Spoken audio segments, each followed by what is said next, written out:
Thank you, Courtney. We are indeed wonderfully made. Appreciate that. How many of you were able to get out and see the eclipse this week? Okay, several hands. Did anybody watch it on TV afterwards? Okay, I was in a doctor's appointment, so I couldn't get out and see it, so I watched it later. But Roberta was sitting in the car waiting for me, and while she was waiting, they had a medical personnel there that came out with a watching device, and so all the medical people were coming out a few at a time and watching it. So she got out of the car and went out and looked at it. And anytime something like this happens, people begin to speculate and wonder what's going on. Is the world coming to an end? And what does it all mean? You know, is it a prophecy or a sign from God? And this one, because it occurs about every 100 years, was an unusual phenomenon, that it also went clear across the country, and people were taking vacation time and trips and going and camping out and getting hotels and spending a couple of days and just looking for the best spots in the South where they could see it and trying to make the most out of it.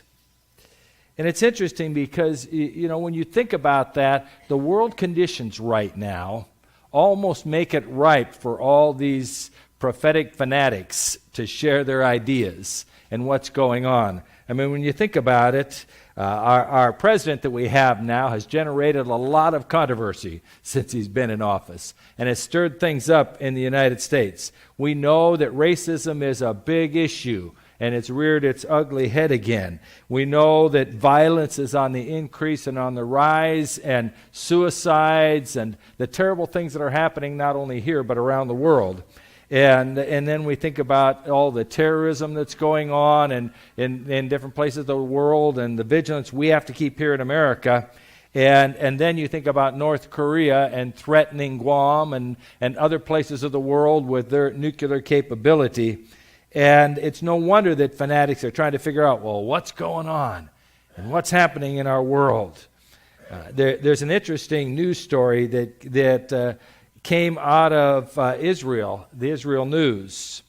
And Rabbi Yosef Berger states that when a solar eclipse occurs exactly as it will, and this was last week, he said it will occur next week, in the beginning of the month of Elul, kings of the East will suffer great loss. Well, then he goes on to offer an interpretation of this passage, and he equates it with the North Korean leader, Kim Jong-un, and says that he's going to suffer great loss. He also says there's going to be great storms, and animals will die. That's a prophecy that he says. Now, the Talmud, the Jewish writings themselves, have something to say about solar eclipses. They say if it's a solar eclipse, it's a bad sign for idolaters because they go by the solar calendar and Jews go by the lunar calendar. So if it's a lunar eclipse like this one was, where the moon passes in front of the sun, then it's a warning to the Jews, get yourself together, get your act together. God is going to punish you, or God is going to do something to you if you don't get your act together. And so they see it as a sign, something like this, that they need to look at their lives and determine where they're at. Well, you know, maybe they have something there. Maybe every time we see one of these phenomena, maybe we ought to stop and take a look at our own lives. Where am I at with my walk with God? What's going on in my life? Am I the person God wants me to be?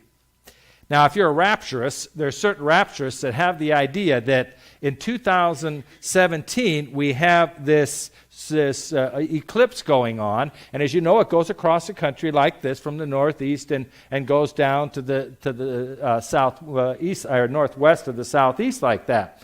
And they said in 2024, 7 years from now, there's going to be another eclipse. Only this one's going to go the other way, and they'll crisscross.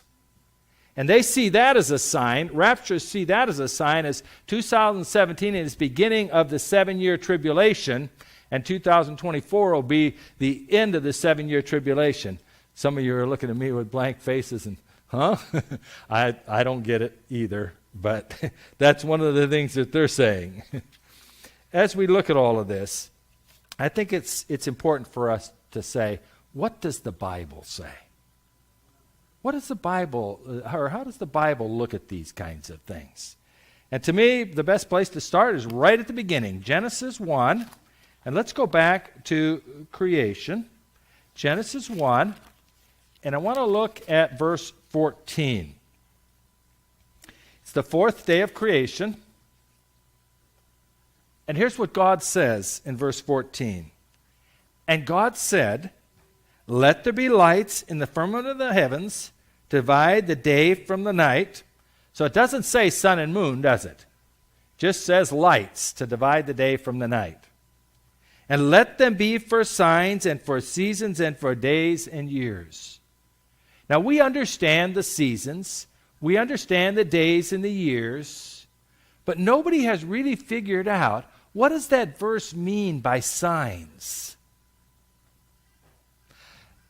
Did God know ahead of time that we would have falling stars, that we would have eclipses, that we would have dark days?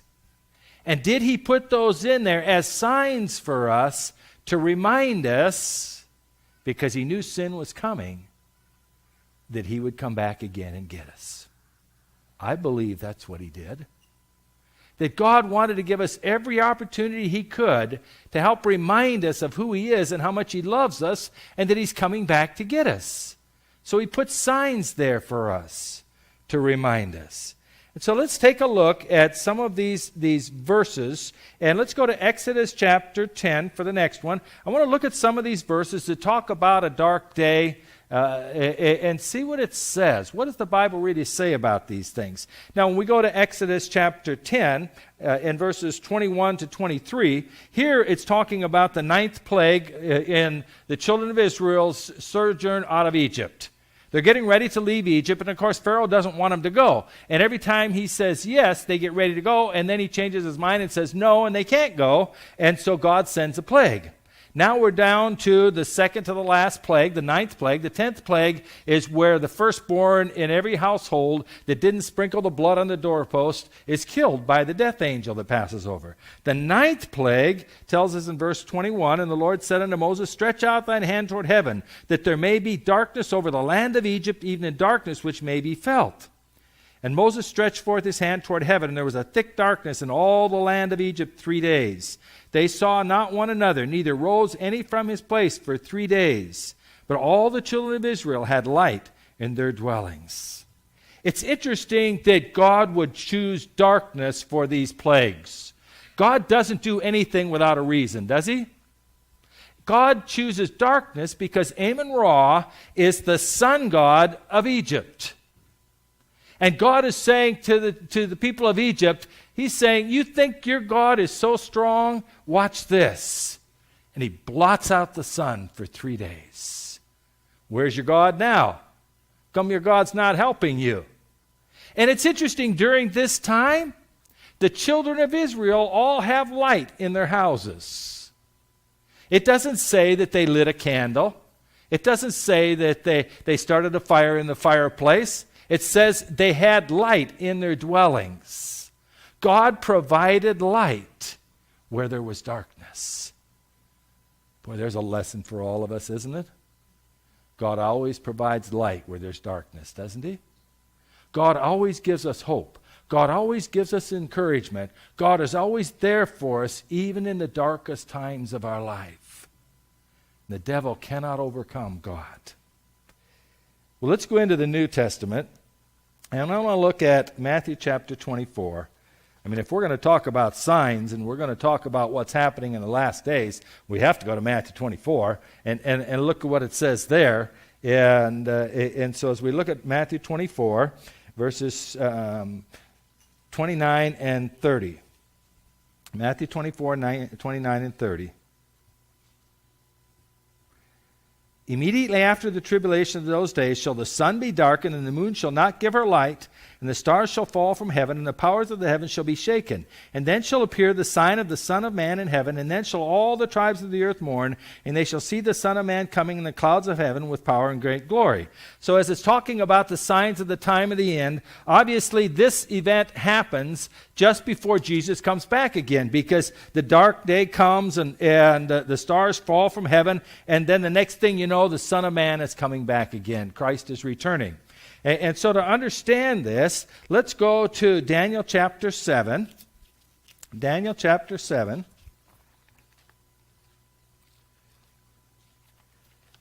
And we want to look at verses 21 to 26. Daniel chapter 7, 21 to 26.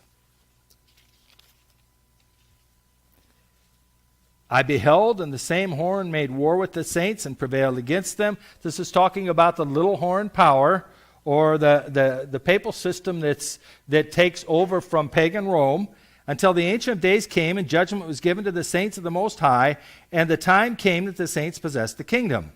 Again, that's talking about the second coming. Thus he said, the fourth beast shall be the fourth kingdom upon earth, which shall be diverse from all kingdoms, and shall devour the whole earth, and shall tread it down and break it in pieces.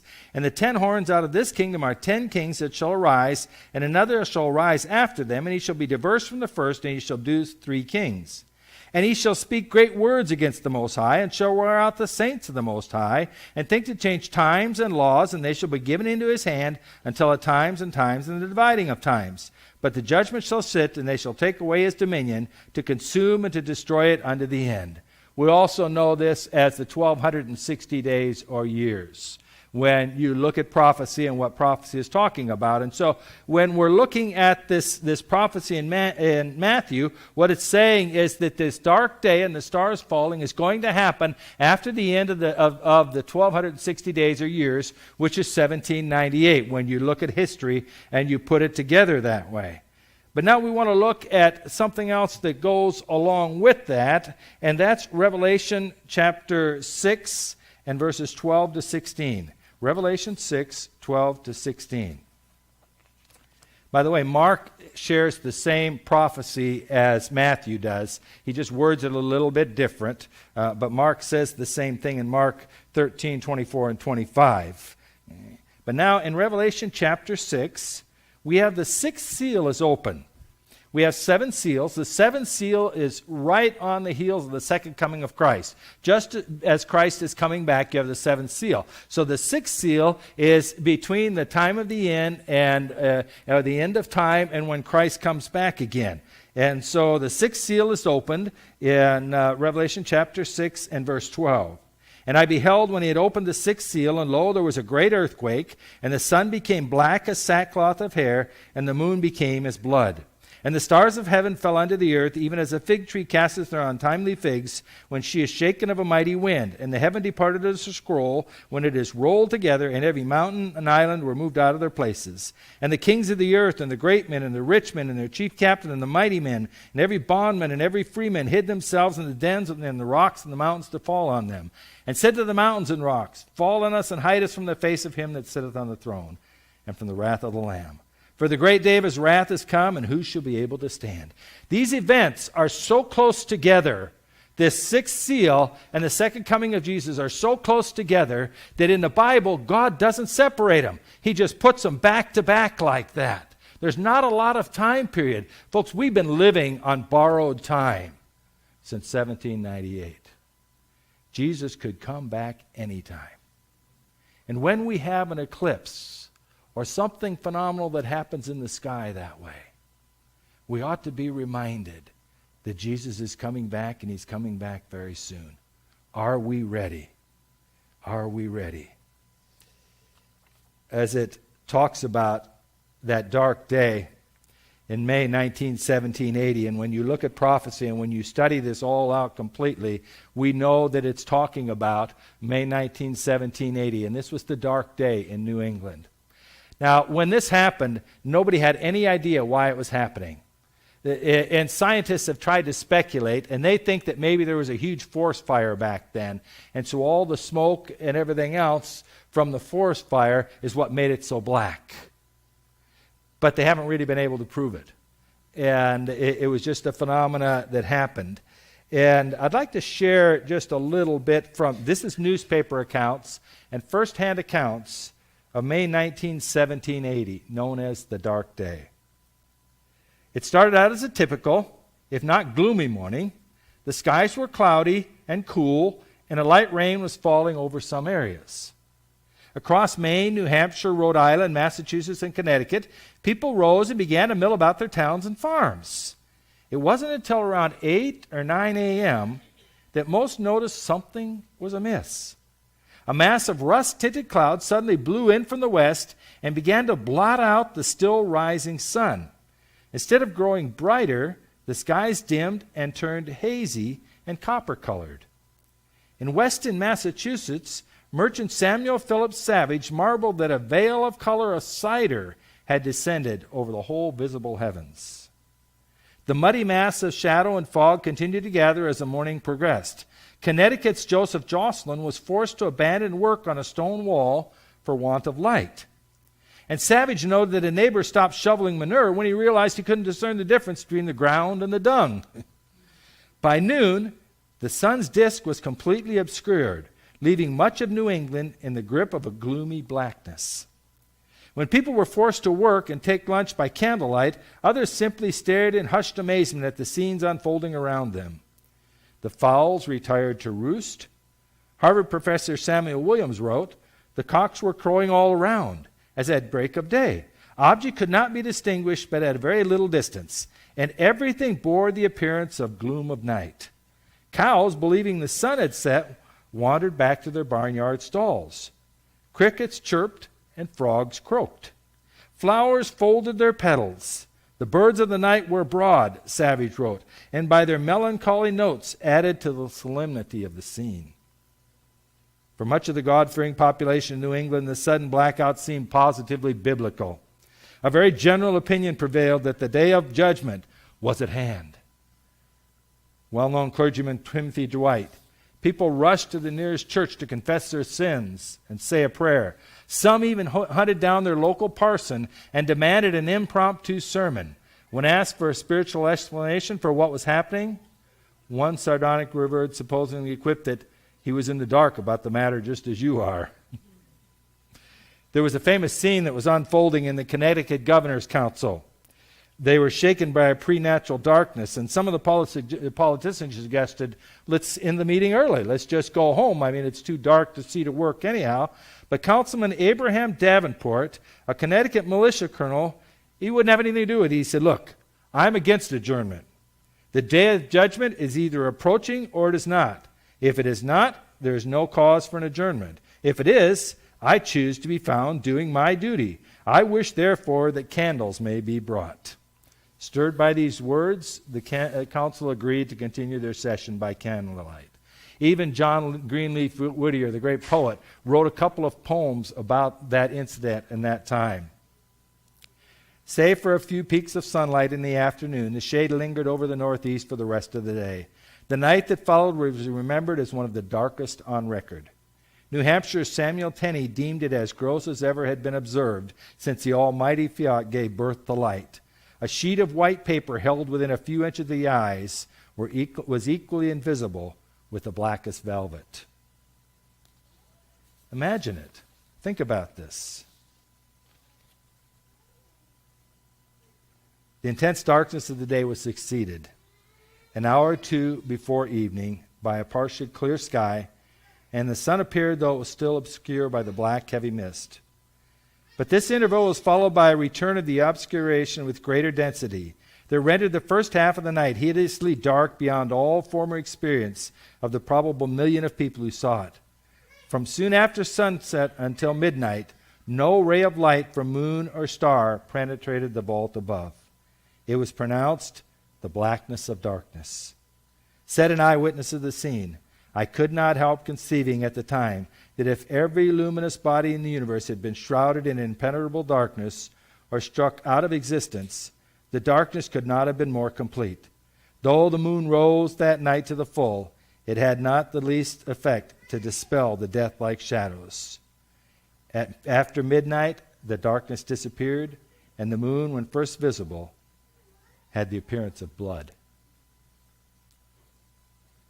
I think it's good for us to go through times like this, where we have phenomena that can't always be explained, or that are unnatural, or that are strange. Because I think, especially for us as Christians, it ought to point us to God. Help us to realize anew that it won't be long, and Jesus is coming back again.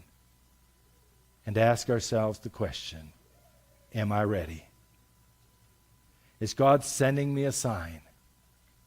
Is God trying to help me understand that He's coming back very soon? As we close, I'd like you to take your Bibles and turn back to Genesis once again. Genesis 1:14, where God reminds us that He places these things in our paths to wake us up, to think about the second coming of Jesus, and that it'll be very, very soon. And God said, "Let there be lights in the firmament of the heaven to divide the day from the night, and let them be for signs and for seasons and for days and years." Think about these things. May you remain true and faithful.